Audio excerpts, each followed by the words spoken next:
Ya. Jadi, wah 2 menit nggak cukup. Ya. Untuk membedakan tingkat kepedasan kalau gado-gado.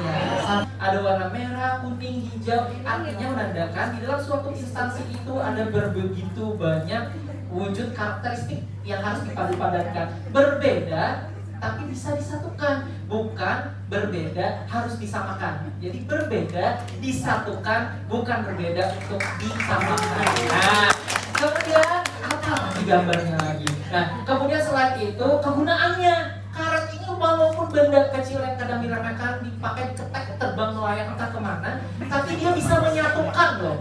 Dia bisa menyatukan suatu hal dengan hal yang lainnya. Contoh, tangan dengan rambut. Yeah.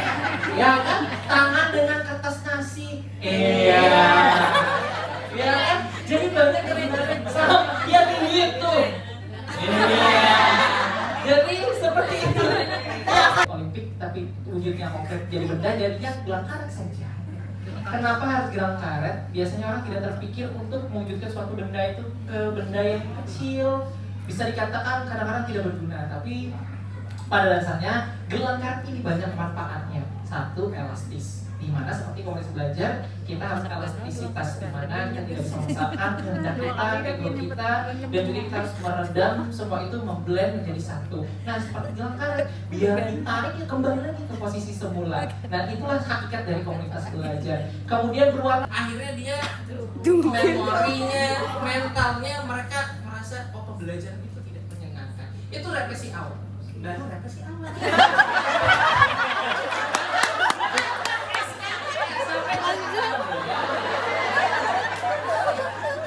Jadi di refleksi awal kita membahas permasalahan problems apa yang terjadi.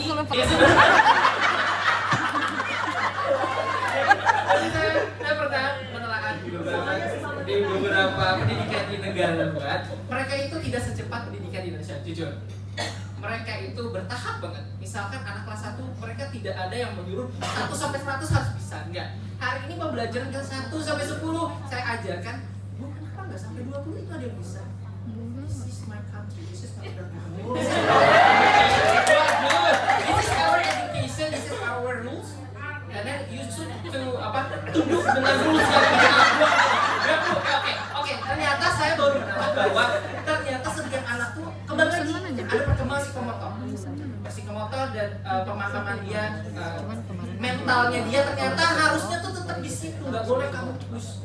Kecuali anak itu memang smart gitu. Nanti ada lagi khusus diberikan untuk yang smart itu, tapi untuk secara general 1 sampai 10 dulu nggak boleh di push. Misalkan kelas 1 harus bisa baca.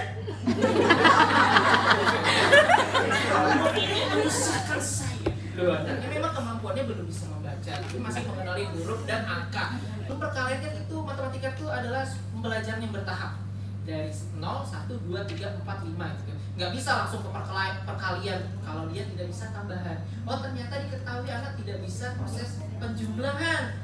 Nah ternyata dapat 1 kasus. Oh ternyata anak masih berhitung dengan turus. 1, 2, 3, 4. Oh ternyata anak tidak mengetahui tata letak mana puluhan, mana satuan. Waktu berhitung 14 kali 5, mana ini satuan. Ternyata yang 5 kali 4 diletakkan di depan, yang puluhan yang diletakkan di belakang. Nah, selalu berdebat. 5-nya 4 kali, katanya 20. 4-nya ada 5 kali. Oh, serah deh mereka.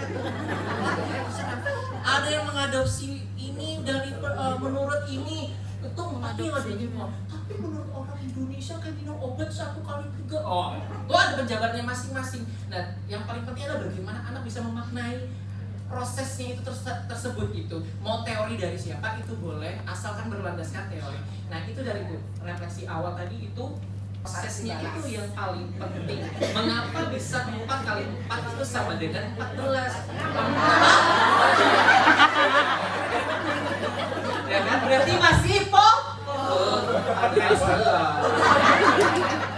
stand up comedy cocok.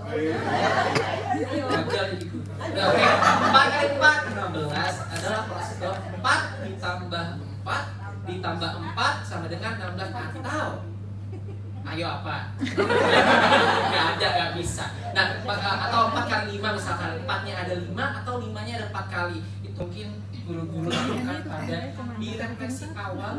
Pastinya kita menelaah dulu rapor mutu pendidikan di sekolah kita.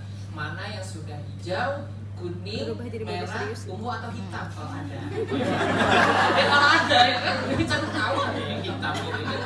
Saking tinggi nilainya.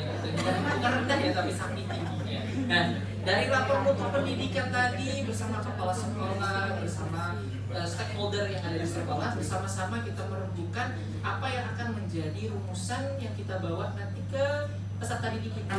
Nah, dari itu kita telaah, kemudian bersama guru, kepala sekolah dan lain-lainnya menelaah, kemudian turun lagi dari kepala sekolah ke guru, guru sesama guru.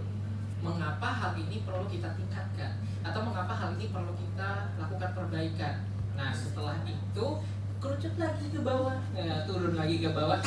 Apa sih yang perlu diperbaiki? Misalkan literasi, numerasi, pada bagian mana sih peserta didik saya yang kurang literasi dan numerasinya? Oh, ternyata saat ditelaah pada materi operasional hitung perkalian pada kelas tinggi, anak belum mampu menjabarkan apa sih itu operasi hitung perkalian. Biasanya mereka cuma tahunya 4 kali 4 sama dengan 16. Ada ngantuk, biar karena ngantuk. Tepuk tangannya dong mana? Lihat sini Pak. Pak, lihat sini Pak. 1, 2, 3. 1, 2, 3. 1, 2, 3, iya. Tadi mau pancol sih sudah.